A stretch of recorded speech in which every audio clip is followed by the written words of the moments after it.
Ajang akbar kompetisi kewirausahaan Diplomat Sukses Challenge ke-10 tahun 2019, DSC 10 yang digagas oleh Wismilak Foundation menggelar roadshow di Kota Makassar. Tepatnya Gudang Popsa pada Selasa 9 Juli 2019.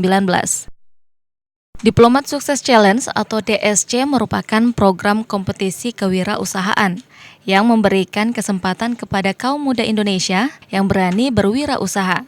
Selain itu, DSC dapat mewadahi dalam hal modal usaha untuk para wirausaha muda yang baru berkarir serta memberikan pendampingan dan edukasi. Roadshow yang digelar di Makassar ini merupakan acara untuk memperkenalkan lebih jauh tentang program kompetisi kewirausahaan, khususnya untuk anak muda Makassar yang mau terjun di dunia kewirausahaan. State Manager DSC Nuryadi menyampaikan bahwa Makassar sebagai kota perwakilan dari Indonesia Timur dan memiliki potensi anak muda yang besar, sehingga memilih Makassar untuk menggelar roadshow DSC 2019. Kita memperluas, dulunya cuma di 3 kota dan cuma di Jawa aja. Mulai tahun ini itu kita buka lebih lebar lagi. Kita ada roadshow di 9 kota, termasuk salah satunya di Makassar. Itu. Nah, nanti rangkaian acara kita ini yang pertama memang roadshow ini.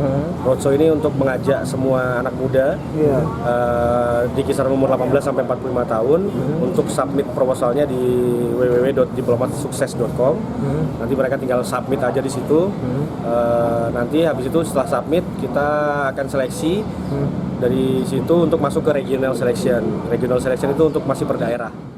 Roadshow Makassar mendatangkan sejumlah narasumber yang memiliki pengalaman dan kemampuan kuat di bidang kewirausahaan, seperti mentor nasional DSC 10 2019 sekaligus venture capitalist Camp Angel Investor Michael Tampi dan Andi Matuju, lokal hero dan founder Matuju Group, dan WMU Beauty Producer, serta Didi Diarsa dari Coworking Indonesia.